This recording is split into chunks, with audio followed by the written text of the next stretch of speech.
रुक जाइए पिताजी, रुक जाइए। जो होना था सो हो गया बाबूजी। आपको पता नहीं वो लोग कितने खतरनाक है बाबूजी। हाँ पिताजी, भाभी ठीक कह रही हैं। नहीं बेटी नहीं, एक पत्रकार हूं मैं, जिसका काम है अन्याय के खिलाफ आवाज को बुलंद करना। मेरा कसूर इतना ही था ना कि मैंने जक्काल के खिलाफ एक आर्टिकल लिखा और उसकी उसने मुझे इतनी बड़ी सजा दी कि मुझ पर झूठा इल्जाम लगाकर मुझे जेल भेज दिया गया और मेरे बेटे को कत्ल करके तुम्हें विधवा कर दिया। इतना ही नहीं, उससे भी उन जालिमों को चैन नहीं मिला तो उसके भाई जैकी ने मेरी कविता की इज्जत लूट ली। बर्दाश्त की भी एक हद होती है बहू। आज मैं इंस्पेक्टर सूरज को उनके जुल्मों की सारी सच्चाई सुना कर रहूंगा। बाबूजी रुक जाइए, मैं कहती हूँ रुक जाइए बाबूजी।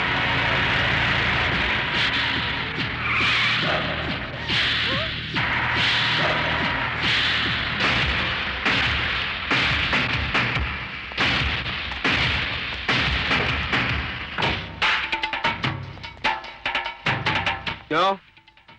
पुलिस स्टेशन जा रहा है? हाँ, मैं आज तुम लोगों को सारे शहर के सामने नंगा कर दूंगा। अच्छा? तुम लोगों के पास हथियार कहां से आते हैं और तुम लोग उन्हें किन किन को सप्लाई करते हो, मैं सब जानता हूं। यही नहीं, मैं पुलिस को यह भी बता दूंगा कि ड्रग्स और हथियारों के बदले में किन किन देशों को लड़कियां भेजी जाती हैं। तेरे पास इसका क्या सबूत है? सबूत है ये डायरी, जो जक्काल और तुम लोगों को फांसी के फंदे तक पहुंचाने के लिए काफी है।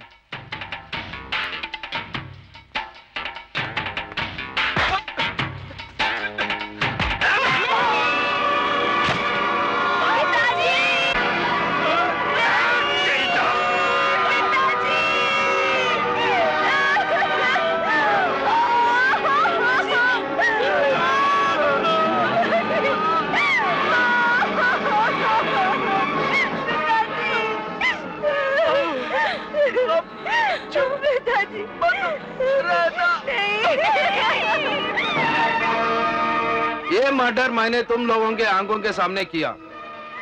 अगर किसी के पावर में ताकत है तो मेरे खिलाफ गवाही देने चले जाना।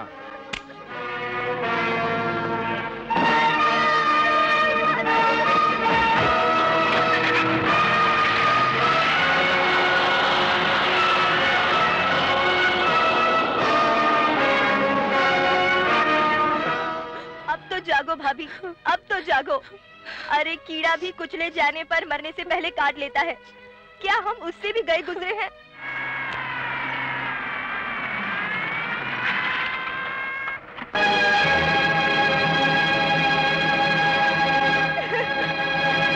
घबराने की जरूरत नहीं है।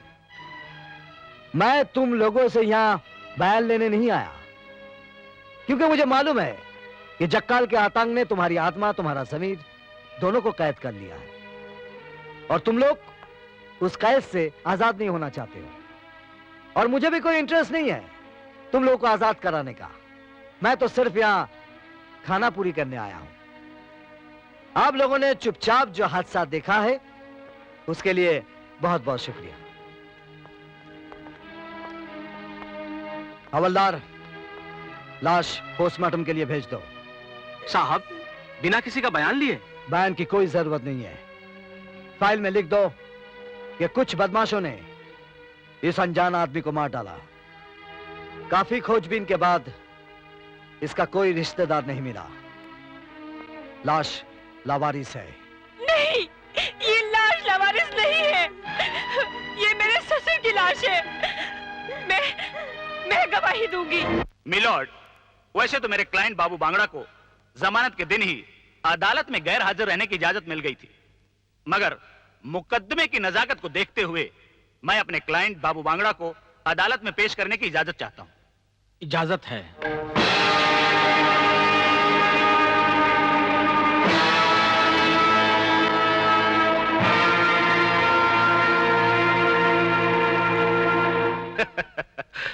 मुकदमे की कार्रवाई को आगे बढ़ाने के लिए सबसे पहले एसीपी घाग को मैं बतौर गवाह पेश करना चाहता हूं।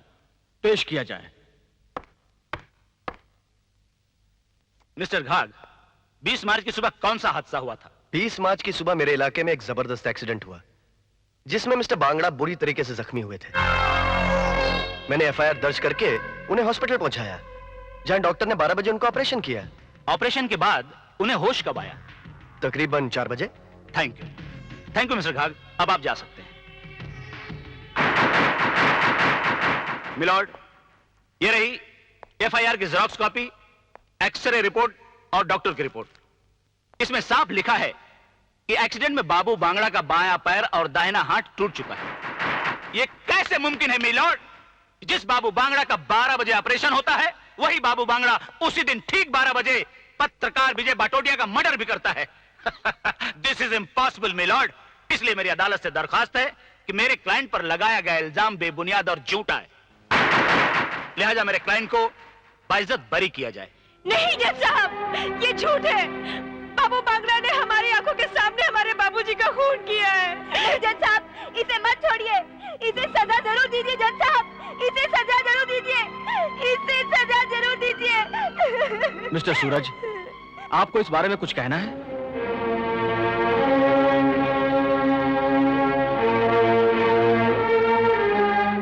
नहीं मिलॉर्ड, मुझे कुछ नहीं कहना है। तमाम कार्रवाई को मद्देनजर रखते हुए अदालत इस नतीजे पर पहुंची है कि बाबू बांगड़ा विजय बाटोटिया का कातिल हो सकता है। चूंकि गवाही मकतूल की बहू और बेटी ने दी है, मगर अदालत एसीपी घाग और डॉक्टर की गवाही को भी झूठा करार नहीं दे सकती, क्योंकि एक समाज की और दूसरा इंसानियत की खिदमत करता है। इसीलिए यह अदालत शक का फायदा देते हुए मुलजिम बाबू बांगड़ा को बरी करती है।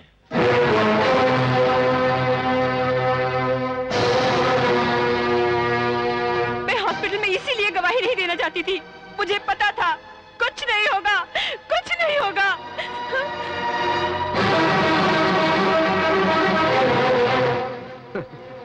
एसीपी साहब, देखा, जो भी बाबू बांगड़ा के काम में टांगड़ा डालता है, अपन उसको लंगड़ा कर देता है। ए चलो।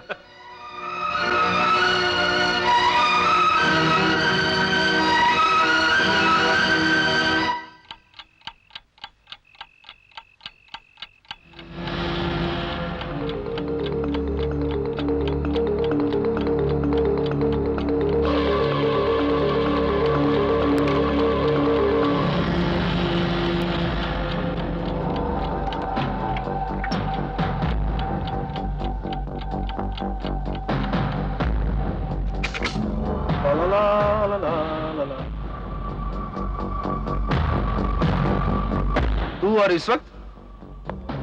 रात के 9 ही तो बजे हैं। सोचा चलकर तेरा हालचाल पूछ लो। लेकिन तू तो अच्छा खासा वन पीस नजर आ रहा है। अपन बाबू बांगड़ा इस शहर का अकेला पीस है जो कानून को अपने जेब के पॉकेट में रखता है। देखा ना आज कोर्ट में क्या हुआ?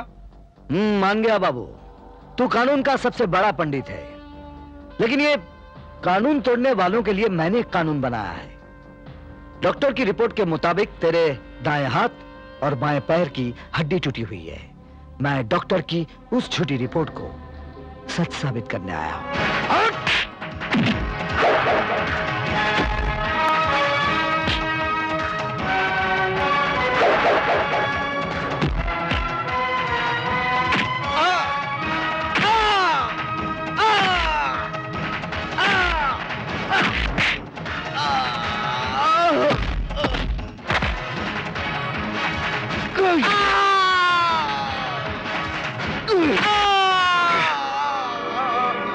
जाके अपने बाप जक्काल से कह देना, आज से वो होने वाला है जो अभी तक नहीं हुआ।